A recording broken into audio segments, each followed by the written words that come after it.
जहां शुरू होती है आस्था की बात, वहां लग जाती है भीड़। लेकिन रुकिए जरा, आस्था और अंधविश्वास के महीन अंतर को पहचानने में कहीं भूल तो नहीं कर देती है ये भीड़। एक सामान्य सी घटना कैसे चमत्कार के रास्ते पर चलकर बन जाती है अंधविश्वास, देखिए।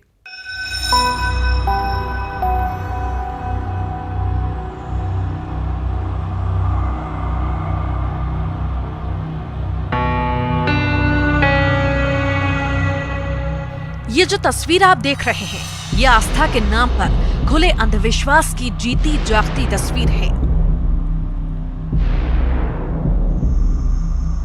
हम भले ही विज्ञान के युग में जी रहे हों, लेकिन सामान्य सी घटना को भी लोग चमत्कार मानकर अंधविश्वासी ही हो जाते हैं। मुरैना की ये तस्वीर भी यही बता रही है, जहां के चंबल कॉलोनी में एक घर में नीम का पेड़ लगा है और इस पेड़ में से कई दिनों से दूध जैसा सफेद पदार्थ निकल रहा है। बस फिर क्या था, इस पदार्थ के निकलने की वजह जानने के बजाय लोग जुट गए पूजा अर्चना में, पेड़ की परिक्रमा करने में, उससे निकलने वाले दूध नुमा पदार्थ को इकट्ठा करने में। फिर चाहे वो महिलाएं हों या फिर पुरुष, हर कोई अंधविश्वास के फेर में फंसा हुआ दिखाई दे रहा है।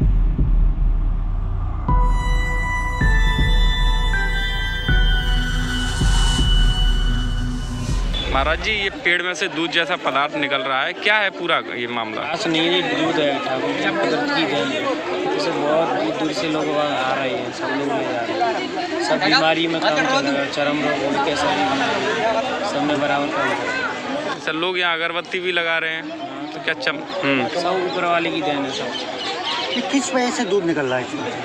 उससे निकल रहा है, सब ऊपर वाली कृपा है, तो निकाल रहे हैं। कोई आपकी थोड़ी भरा उसमें। वैसे कहाँ से लोग आ रहे हैं यहाँ पे? मुरैना के सब लोग आ रहे हैं, सुनते हैं, कॉलोनी के आ रहे हैं, गोपालपुरा के आ रहे हैं, जो सुनते हैं भागते चले आ रहे हैं। लोगों का मानना है कि पेड़ से निकलने वाला दूध चमत्कारिक और इससे कई बीमारियां दूर होती है, इसीलिए वो इसे इकट्ठा करके अपने घर को ले जा रहे हैं। लेकिन जानकार बताते हैं कि नीम के अंदर एंटीबायोटिक प्रचुर मात्रा में होता है और इसीलिए इससे निकलने वाले द्रव्य को पीने से शारीरिक दर्द या फिर बुखार जैसी सामान्य बीमारियों में आराम मिल सकता है। साथ ही आपको ये भी बता दें कि नीम के पेड़ से दूध निकलने की घटना कोई चमत्कार नहीं, बल्कि एक रासायनिक क्रिया है। दरअसल किसी भी पेड़ में दो टिश्यू होते हैं, जिसमें जाइलम का काम पेड़ को जड़ से पत्तियों तक पानी पहुंचाने का होता है, फ्लोएम का काम पत्तियों से जड़ को भोजन पहुंचाने का। लेकिन अगर पेड़ कहीं से फट या कट जाए तो जाइलम की वजह से इस तरह का तरल पदार्थ निकलने लगता है। इसमें चमत्कार जैसा कुछ नहीं। तो अब आप भी जान गए होंगे कि चमत्कार जैसा कुछ नहीं, बल्कि उसके पीछे होता है वैज्ञानिक कारण। जरूरत है तो उसे जानने की और औरों को भी बताने की। दुष्यंत सिकरवार, न्यूज़ 18, मुरैना।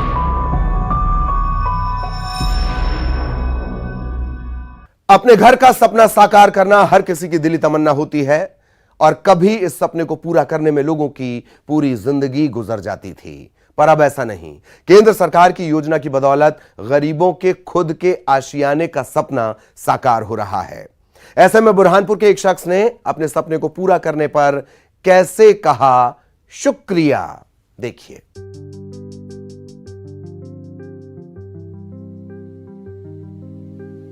हर किसी का सपना होता है, छोटा ही सही पर घर अपना हो। लेकिन लोगों को ये सपना पूरा करने में पूरी जिंदगी लग जाती है और फिर भी वे सपने का घर नहीं बना पाते, या जब तक वे अपना सपना पूरा करते हैं उनकी उम्र गुजर जाती है। लेकिन केंद्र सरकार की प्रधानमंत्री आवास योजना ने अब गरीबों के भी अपने घर के सपने को साकार करने का काम किया है और बुरहानपुर में इस योजना के एक हितग्राही की तरफ से शुक्रिया कहने का अंदाज हर तरफ चर्चा में बना हुआ है। ये है बुरहानपुर के वार्ड नंबर 1 महाजाना पीठ में रहने वाले प्रकाश दशोरे, जो पहले कच्चे मकान में रहते थे और ठेले पर सब्जी बेचकर अपने परिवार को पाल रहे थे, लेकिन पीएम आवास योजना के तहत अब इन्हें भी पक्का मकान मिलने का रास्ता खुल गया है। हालांकि ऐसा दौर भी आया कि आवेदन करने के बाद योजना की पहली किश्त का इंतजार लंबा होता गया और प्रकाश ने इसकी उम्मीद छोड़ते हुए दोस्तों से उधार में पैसा मांगने का मन बनाया, लेकिन तभी उनके खाते में पहली किश्त गिर गई। बस फिर क्या था, उन्होंने घर की दीवार पर लिख दिया, श्री प्रधानमंत्री की कृपा। मेरा कच्चा मकान था, मुझे 2018 में मालूम पड़ा कि तो भाई प्रधानमंत्री योजना निकली है, प्रधानमंत्री आवास योजना की। मैंने 2018 में फॉर्म भरा था, जो आके 2021 में पास हुआ है और उम्मीद छोड़ चुका था कि मेरी किस्त आएंगी। शायद जून में आई थी, 2021 में जून में आई और मई में आई थी और फिर दूसरी किस्त जून में आई सर। तो मैंने जैसे आ गई, मैंने उसी समय सोच लिया कि नाम लिखूँगा, प्रधानमंत्री कृपा ही लिखूँगा। हम लोगों को लगा कि कोई ऑब्जेक्शन उठाएगा, तो हम लोगों ने पापा को मना किया था, लेकिन पापा ने बोला कुछ नहीं होगा, इसलिए पापा ने नाम लिखवाया। अब कैसा लग रहा है? अच्छा लग रहा है। क्या कहते हैं लोग बोलते हैं कि आप पूरे रिपोर्टर में छा गए। जैसे ही प्रकाश ने अपने मकान पर श्री प्रधानमंत्री की कृपा लिखवाया, आने जाने वाले लोगों ने इसे देखा तो ये चर्चा का विषय बन गया। हर तरफ इसकी बात होने लगी और बात होते हुए बीजेपी नेताओं तक पहुंच गई। फिर क्या था, सांसद और पार्टी के दूसरे भी इस मकान को देखने पहुंचे और इस पहल की तारीफ की। जब मैं गया तो मैंने तो पूछा कि ये क्या है, तो बोले हमारे प्रधानमंत्री जी ने हमको आवाज़ दिया है, तो हमने किसका नाम लिखना। तो हमारे मन में हमने विचार किया परिवार ने कि प्रधानमंत्री जी की कृपा अपने पर हुई है। तो देखिए गरीब भी किस प्रकार प्रधानमंत्री से डायरेक्ट जुड़ रहा है और उसके मन में भाव आया कि अपने मकान पे किसी देवी देवता का नाम लिखते हुए प्रधानमंत्री की कृपा ही लिख दे। तो मुझे देख के बड़ा खुशी हुआ, आनंद हुआ। वाकई प्रकाश का अपने सपने को साकार होता देखने के बाद शुक्रिया करने का ये अंदाज बेहद अलग है और खास भी क्योंकि अक्सर लोग अपने मकान के बनने के बाद मातृ कृपा या पितृ कृपा या गुरु कृपा लिखवाते हैं, लेकिन प्रकाश ने लिखवाया श्री प्रधानमंत्री की कृपा। और हो भी क्यों ना, उनका सपना इसी बदौलत तो साकार हुआ है। शारिक अख्तर, न्यूज़ 18, बुरहानपुर। रियासत काल में सैकड़ों लोगों की प्यास बुझाने वाली बावड़ियां आज खुद प्यासी हैं। सागर जिले में ऐसी दर्जनों बावड़ियां हैं जो अपने प्राचीन गौरव और इतिहास की साक्षी रही हैं। संरक्षण न होने के चलते ये खस्ताहाल जरूर हैं, लेकिन इनकी भव्यता अब भी देखते ही बनती है।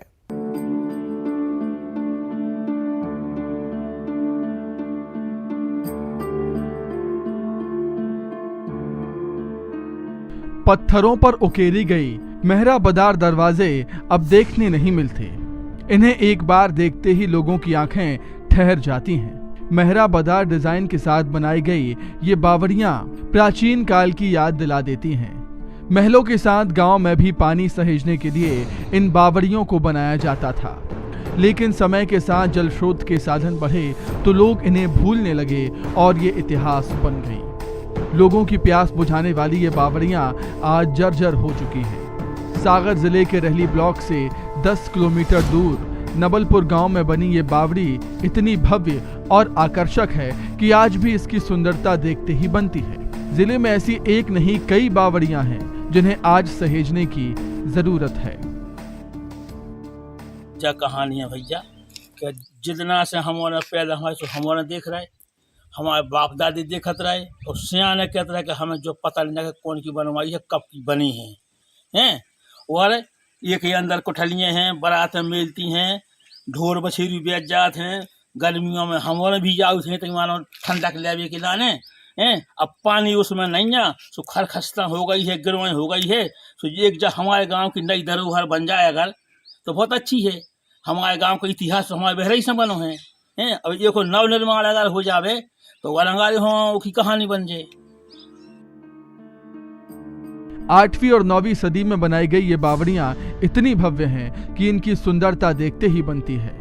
बावड़िया के अंदर की व्यवस्था देखकर आप प्राचीन समय की व्यवस्था का अंदाजा लगा सकते हैं। बावड़ी के अंदर विश्राम करने के लिए जगह भी बनी है।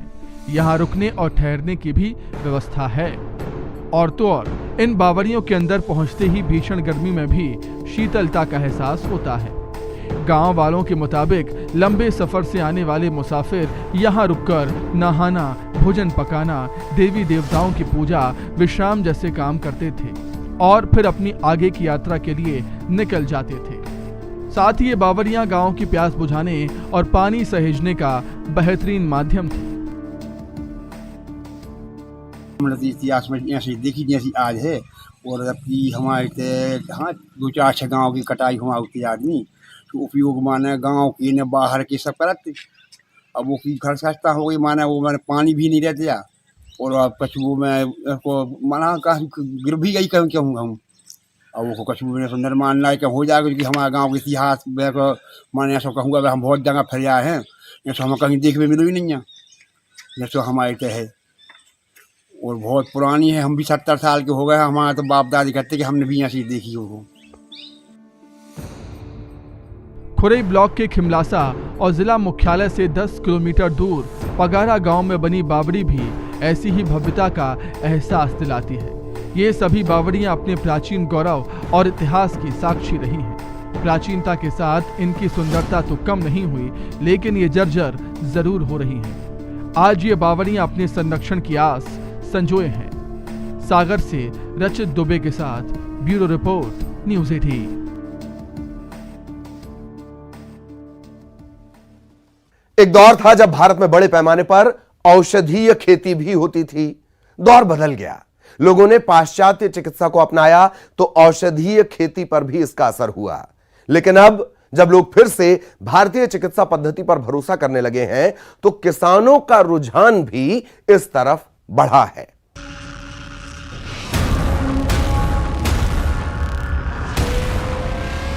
महामारी जो केवल विनाश ही नहीं लाती बल्कि लाती है नई उम्मीद, नई दिशा और जीवन को बरकरार रखने के लिए होने वाली कोशिश। ऐसा ही इस बार भी हुआ। कोरोना महामारी ने पूरी दुनिया को परेशान किया, लेकिन साथ ही जीवन को बचाने के लिए हर तरफ एक साथ मिलकर प्रयास शुरू हो गए। वहीं लोग भी अपनी सेहत के प्रति जागरूक हुए और एक बार फिर देसी दवाओं और प्राकृतिक औषधीय चिकित्सा पद्धति की तरफ उन्होंने देखा। ऐसे में इस बदलाव ने न केवल भारतीय चिकित्सा पद्धति को ताकत दी, बल्कि प्राकृतिक औषधि की खेती करने के लिए किसानों को प्रेरणा भी दी। तभी तो जबलपुर में पाटन तहसील के किसान दुर्गेश पटेल आज के प्रगतिशील किसान बन चुके हैं, क्योंकि उन्होंने 2 साल पहले 1 एकड़ के खेत में अश्वगंधा की फसल लगाई थी, जिसकी उम्मीद से ज्यादा उत्पादन हुई। हालांकि कई कृषि विशेषज्ञों ने जबलपुर की जमीन पर इसकी फसल से इनकार किया था, लेकिन हुआ उल्टा। अब आलम ये कि कई किसान और कृषि विशेषज्ञ इसका निरीक्षण करने यहाँ आते हैं। मैंने पिछले लॉकडाउन में इसकी शुरुआत की थी और हमने 1 एकड़ में अश्वगंधा लगाया था, जिसमें मुझे पहले तो शुरुआत में बेचने में दिक्कत हुई, मार्केटिंग करने में दिक्कत हुई, लेकिन अब अश्वगंधा की मार्केटिंग बहुत अच्छी हो रही, क्योंकि कोविड में अश्वगंधा की डिमांड बहुत बढ़ गई। कोविड में ये इम्यूनिटी बूस्टर है, एक तो इसकी जड़ जो है इम्यूनिटी के लिए अमृत है, और इसका पंचांग है जो जिसको आप देख रहे हैं, ये पंचांग है पूरा पौधा, ये आपका वेट लॉस करने के लिए अमृत है। तो कोविड काल में लोगों की इम्यूनिटी बहुत कमजोर हो गई थी, तो उसको बढ़ाने के लिए अश्वगंधा ने नया जीवन दान दिया। अब आइए आपको बताते हैं कि क्या हैं अश्वगंधा के फायदे। ब्लड शुगर को नियंत्रित रखता है अश्वगंधा। कैंसर से लड़ने में सहायक है अश्वगंधा रूट। कोलेस्ट्रॉल लेवल को कंट्रोल करता है अश्वगंधा। स्ट्रेस और एंजाइटी दूर करता है अश्वगंधा। पुरुषों में प्रजनन क्षमता बढ़ाता है अश्वगंधा। गठिया रोग से निजात दिलाता है अश्वगंधा। शरीर की इम्यूनिटी बढ़ाता है अश्वगंधा। अश्वगंधा में एंटी बैक्टीरियल गुण, ब्रेन फंक्शन में सुधार कर सकता है अश्वगंधा। इन्हीं सभी गुणों के चलते अश्वगंधा के हर हिस्से का इस्तेमाल देसी दवा में किया जाता है और देश में कई नामी कंपनियां इसे खरीदकर उसे कैप्सूल या अन्य रूप में पैक कर बेचती हैं। लेकिन किसान के पास ये बेहद कम कीमत में उपलब्ध रहता है।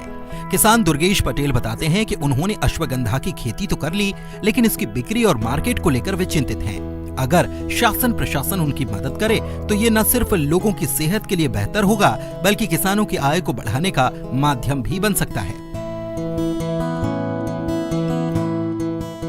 हमने 1 एकड़ में पिछली बार 3.5 लाख रुपए कमाया। इस बार हमारा करीब 15 एकड़ में 5 एकड़ में ये है और दूसरे साथियों ने हमने मिलकर लगाया है। तो हमने जो अश्वगंधा लगाया है करीब 15 एकड़ में लगाया है और मुझे लगता है कि कम से कम 1.25 लाख रुपए एकड़ हम दूसरी खेतियों से ज्यादा कमाएंगे, डबल कमाएंगे। वाकई किसान दुर्गेश पटेल ने अपनी मेहनत से कमाल तो किया ही, लेकिन दूसरे किसानों को भी खेती किसानी में नए प्रयोग करने के लिए दिशा दी। ऐसे में अगर सरकार की तरफ से इन किसानों को बाजार उपलब्ध करा दिया जाए तो किसानों की आय वाकई में दोगुनी हो जाएगी। पवन पटेल, न्यूज़ 18, जबलपुर। खबरें जरा हटके जारी है, फिलहाल विराम की बारी है।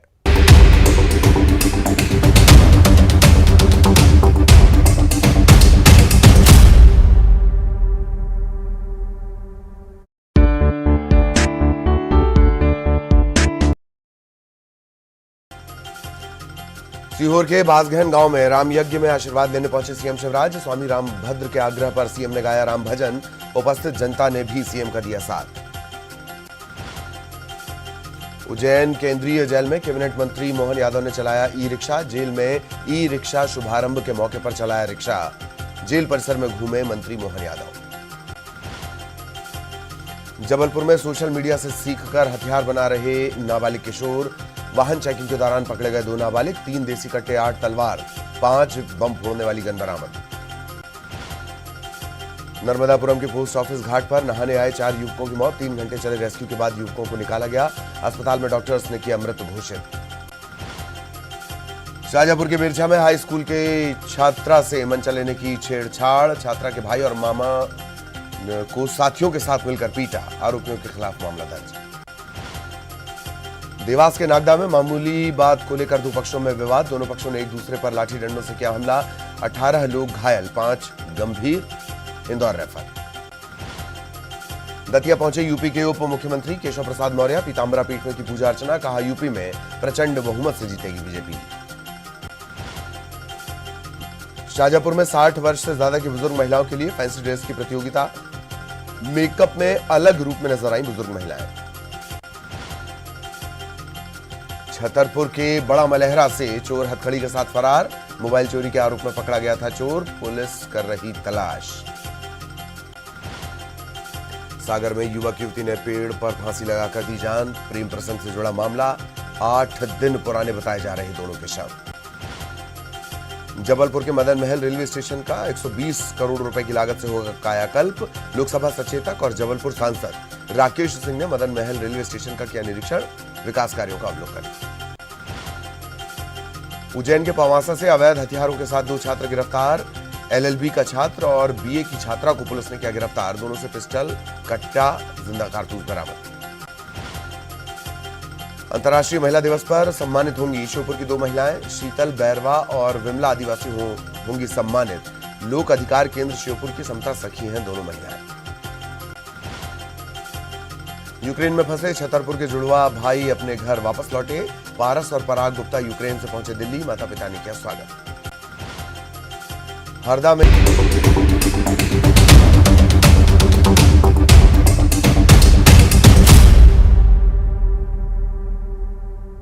ब्रेक के बाद आपका स्वागत है।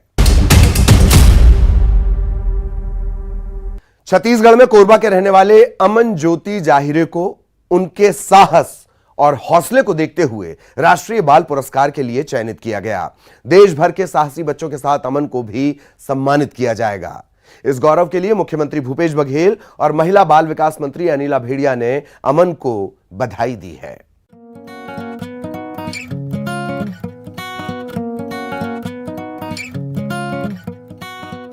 ये है कोरबा के रहने वाले अमन ज्योति जाहिरे। कक्षा 11वीं में पढ़ने वाले अमन ज्योति को भारतीय बाल कल्याण परिषद नई दिल्ली ने 2021 के राष्ट्रीय बाल वीरता पुरस्कार के लिए चुना है।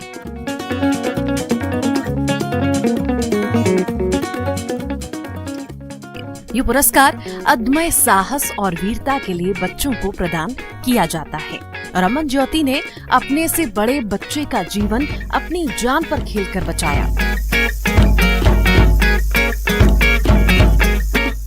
दरअसल 1 अगस्त 2021 फ्रेंडशिप डे पर कुछ छात्र कोरबा से करीब 20 किलोमीटर दूर परसखोला बांध पिकनिक मनाने गए थे।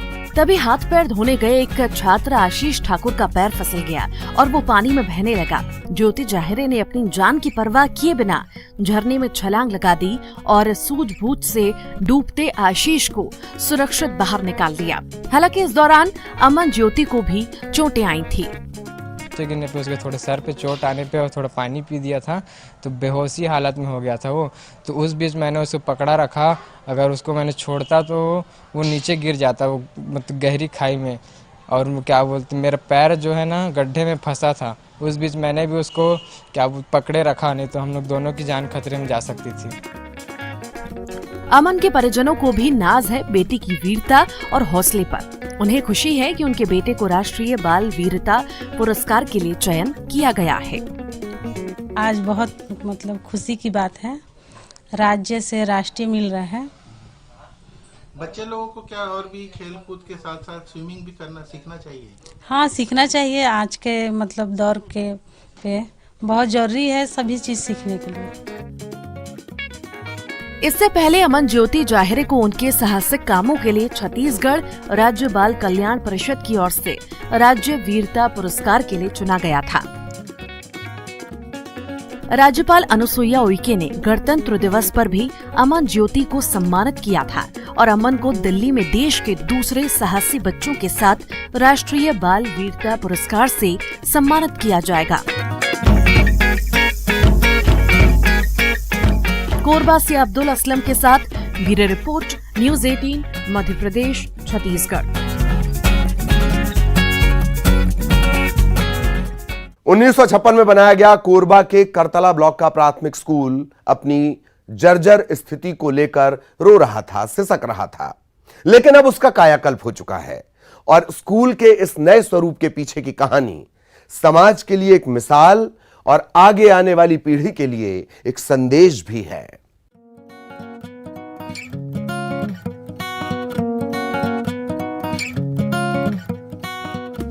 ये है कोरबा जिले के करतला ब्लॉक स्थित ग्राम पंचायत बरपाली के सन 1956 में बना प्राथमिक स्कूल।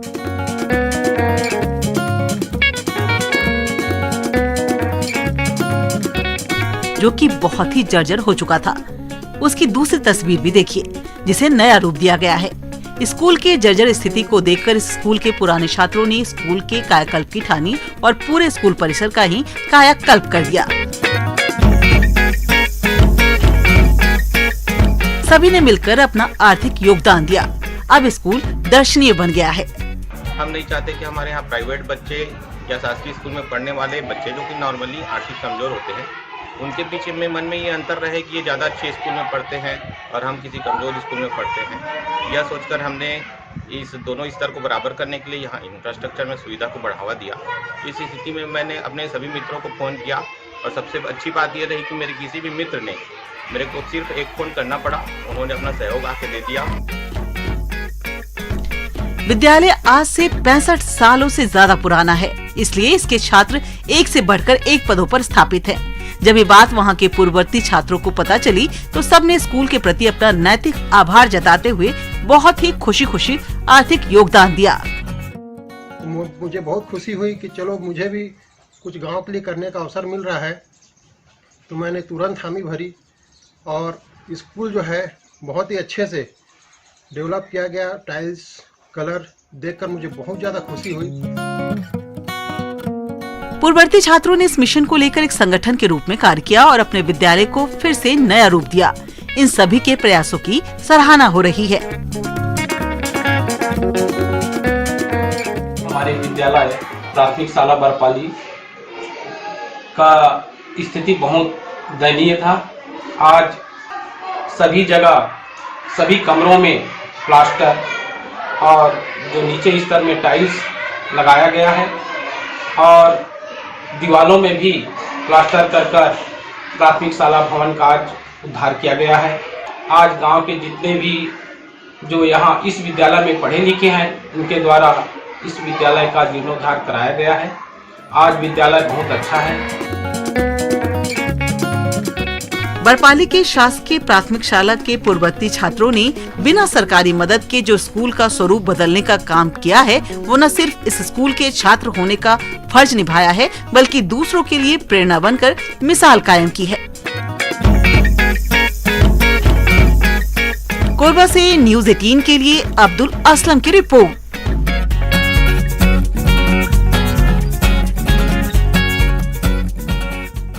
दिलचस्प खबरों के सिलसिले में आज इतना ही। फिर होंगी हंसाने, रुलाने, गुदगुदाने और सिखाने वाली खबरों के साथ मुलाकात। खबरें जरा हटके में फिलहाल इतना ही।